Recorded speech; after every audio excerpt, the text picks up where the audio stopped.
14 jaar cel geëist voor dodelijke schietpartij bij de Jumbo in Vlissingen.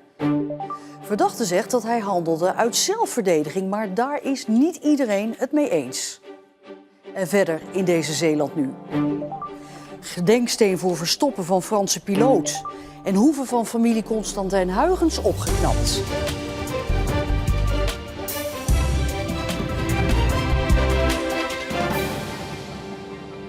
Goedenavond. 14 jaar cel, dat is de eis tegen een 24-jarige Vlissinger. Verdacht van de moord op de 44-jarige Thomas bij de Jumbo in Vlissingen. Dat gebeurde in juni vorig jaar. De 24-jarige Vlissinger heeft bekend dat hij Thomas inderdaad doodschoot bij de supermarkt in de wijk Papegaaienburg. Maar het ging vandaag vooral om de vraag of hij dat nou met voorbedachte raden deed of uit paniek handelde. En in de rechtbank in Breda, daar staat verslaggever Mercy Kamermans die de zaak vandaag heeft gevolgd. Ja, Mercy, een strafeis van 14 jaar. Hoe is het Openbaar Ministerie daartoe gekomen? Ja, heel belangrijk wel is dat het OM nu zegt, er is geen sprake van moord. Daarvoor zien wij gewoon te weinig bewijs. Want bij moord moet echt sprake zijn van voorbedachte raden. Nou, dat zien ze niet. Want ze ontmoeten elkaar bij een ruzie in de supermarkt. En ze wisten van tevoren niet dat ze elkaar daar zouden treffen. Maar er is wel sprake van doodslag. Dat betekent wel dat je met opzet iemand wil doden. De advocaat van de verdachte die zegt, ja, dat zie ik niet. Ik zie eerder noodweer. Dus dat mijn cliënt geen andere keuze had, omdat hij zich zo benard voelde om te schieten. Maar daar gaat het OM dus niet in mee. Nee, want volgens de verdachte gaat het dus inderdaad om zelfverdediging. Wat zei hij daar vandaag over? Ja, hij zei dat hij zich heel angstig voelde, al een paar weken. Hij had ook 2 weken voordat hij op Thomas schoot een wapen aangeschaft. En die nam hij ook elke keer mee naar buiten. Hij had ook allerlei bedreigingen, kreeg hij, ook op social media, op WhatsApp. Maar uit welke hoek dat kwam, bleef onduidelijk. Het is zeker niet vast te stellen dat dat uit de hoek van Thomas kwam. Hij zei het volgende daarover. Dat ik bang was en ik dacht dat hij ook een wapen of iets had. En ik voelde me ook ingesloten. En dan heb ik het op zijn benen gericht. En toen maakte hij een beweging dat hij wou afpakken. En toen probeerde ik 1 keer op zijn benen te schieten. Je probeerde op zijn benen te schieten? Ja. En hij probeerde het af te pakken. Want hoe ging dat dan?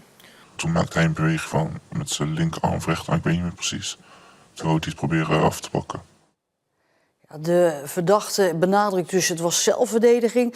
Maar er zijn vandaag tijdens de zitting ook beelden vertoond, Mercy. En die laten toch eigenlijk wel wat anders zien, toch? Ja, ik vond het ook zelf ontzettend heftig om die beelden te zien. Daarop zie je gewoon hoe er op Thomas wordt neergeschoten. Laat staan hoe dat natuurlijk is voor de familie en de nabestaanden. Je hoorde ook echt wel een reactie op de publieke tribune toen die beelden werden vertoond. Maar op die beelden zie je toch iemand die vrij rustig en kalm zich door de supermarkt beweegt en die eigenlijk heel rustig schiet. En ik kan daar ook niet echt zeggen dat er sprake was dat hij geen kant op kon. Hij kon verschillende kanten oplopen. Dus ja, dat is natuurlijk de vraag of het echt zelfverdediging was. Ja, je zei het al, hè, voor de familie was het heftig, hè, ook om die beelden van die schietpartij te zien. Ja, de familie heeft ook gebruik gemaakt van hun spreekrecht. Dat mag je als slachtoffer doen. Zowel de ouders van Thomas als zijn zus, als ook zijn partner en zijn volwassen zoon. Wat mij het meest blijft achtervolgen is dat beeld, dat moment. Dat raak ik gewoon niet kwijt. Ik word ermee wakker, ik ga ermee naar bed. Het zit de hele dag in mijn hoofd, er is geen rust. Het blijft zich afspelen, steeds weer. En het gekke is, het besef is er nog steeds niet helemaal.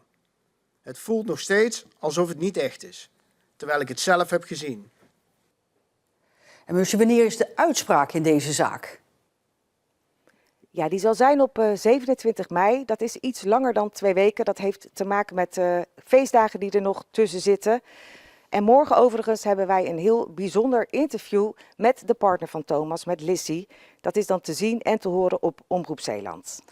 Dankjewel, Mercy Kamermans, vanuit de rechtbank in Breda. Zeker 1 persoon is vanochtend vroeg zwaar gewond geraakt bij een ernstig verkeersongeluk op de Europaweg Noord in Vlissingen-Oost. Een tractor, een auto en een busje botsten op elkaar en vlogen in brand.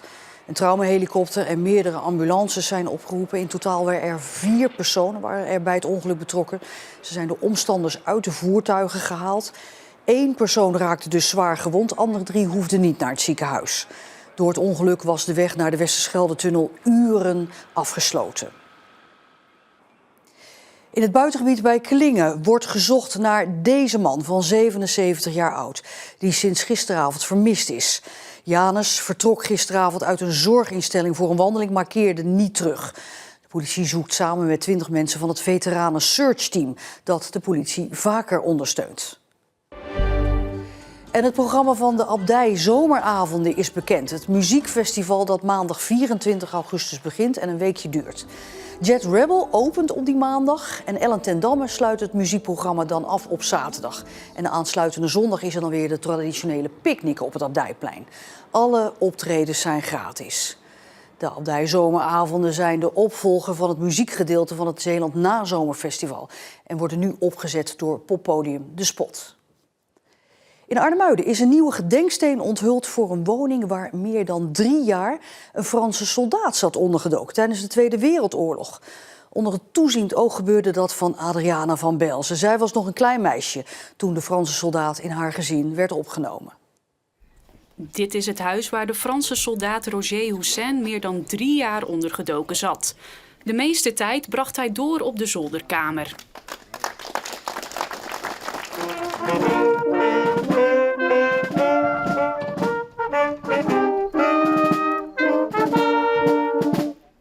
Houssin komt vanuit Duinkerke per schip naar Zeeland om te vechten tegen de Duitsers.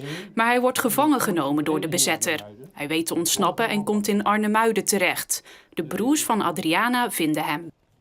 Die hem in de sloot vonden. En die kwamen natuurlijk met dat verhaal thuis. En die hebben eten en drinken eerst aan hem gegeven. Want hij had niks meer. En zodoende is dat verdere verhaal zo gegaan.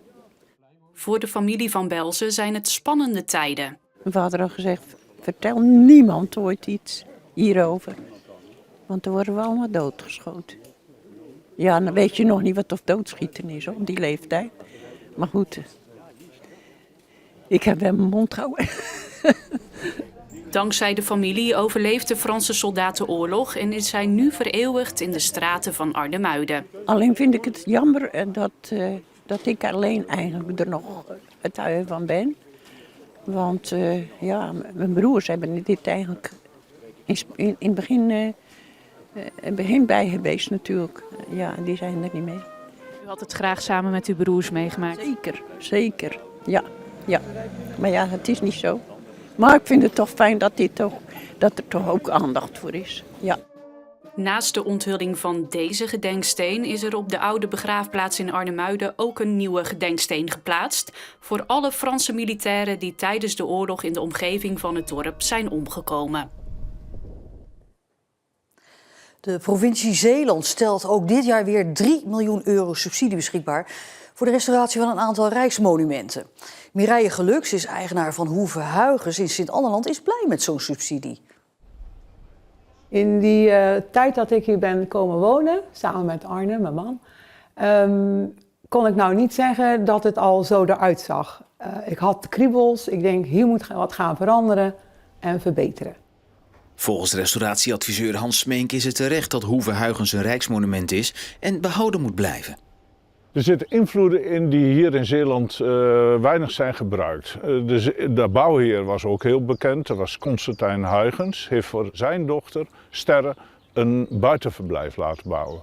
En er zijn dus invloeden vanuit het Westland, het Westen, zeg maar Haarlem, Den Haag, hiermee naartoe genomen. En dat maakt dit pand echt uniek. In de loop der jaren heeft de familie Geluk al een aantal restauraties laten uitvoeren aan de hoeve die ze zelf heeft gefinancierd. We hebben al wat reparatie aan de kozijnen gehad. We hebben de bovenverdieping alles onderverdeeld in slaapkamers. In 2007 hebben we een heel deel van de keuken ook meegenomen. En toen heb ik deze mooie ruimte gecreëerd. Tenminste, persoonlijk vind ik dat een heel fijne ruimte. En ja, zo stapje voor stapje dat ook allemaal weer gedaan. Geluk heeft uiteindelijk de stoute schoenen aangetrokken en subsidie aangevraagd. Voor het toekennen van een financiële bijdrage hanteert de provincie een aantal criteria. Wat is de urgentie om te restaureren? 2, wat gaat de eigenaar zelf er ook in cofinancieren? 3, valt het binnen het beleid van de provincie als het gaat om de speerpunten? Want we hebben bijvoorbeeld een molen, een historische boerderij en een kerk, die krijgen extra punten. Ook krijgt de aanvrager bezoek van allerlei instanties om te checken of de subsidie op een juiste manier wordt besteed. De gemeente, de Rijksdienst, provincie, ja, noem maar op. Had een tafel vol, geloof 14 man. En wat komen die doen? Ja, kijken of het de moeite is om te doen en hoe urgent je bent. En ja, wat de regeltjes zijn. En nou, toen kwamen we erachter dat we bij de gemeente nog een vergunning aan moesten vragen. Dus uiteindelijk hebben we nog 1,5 jaar bijna stilgelegen voordat we weer door konden. De provincie heeft de regeling voor dit jaar op een aantal punten aangepast. Projecten die bijdragen aan provinciale doelstellingen en projecten met een bouwkundige urgentie krijgen voortaan voorrang. Je moet iedere keer kijken of die regeling nog goed past bij de praktijk. En daarom is die weer ietsje aangepast om meer recht te doen aan de monumenten en aan de aanvragers. Dus bepaalde puntentoedelingen, die hebben wij wat veranderd. Ondanks de vertraging van de restauratiewerkzaamheden is Geluk blij met de regeling en de tegemoetkoming in de kosten. Het geeft je wel een setje. Betekent niet dat je er dan al bent. Mocht je niet weten hoe of wat, dan kun je ook hulp inroepen en anders wel via je adviseur, wat dan ook. Maar ja, fijn. Er zijn altijd wel een beetje nadelen, omdat je wel moet uitvoeren zoals het hoort bij deze monumenten. Er komen ook zeker zware inspectierapporten tevoorschijn, maar volgens mij zijn we geslaagd.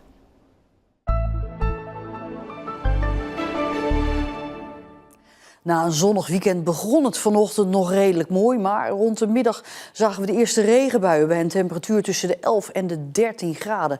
Het is een beetje een voorbode van wat we de komende dagen gaan krijgen. Wisselvallig met vooral op woensdag en donderdag soms flinke buien. Het is dan ook erg fris voor de tijd van het jaar. Straks horen we meer van weerman Mario. En tot zover de eerste Zeeland Nu van deze werkweek. Nog een hele fijne maandagavond en tot morgen.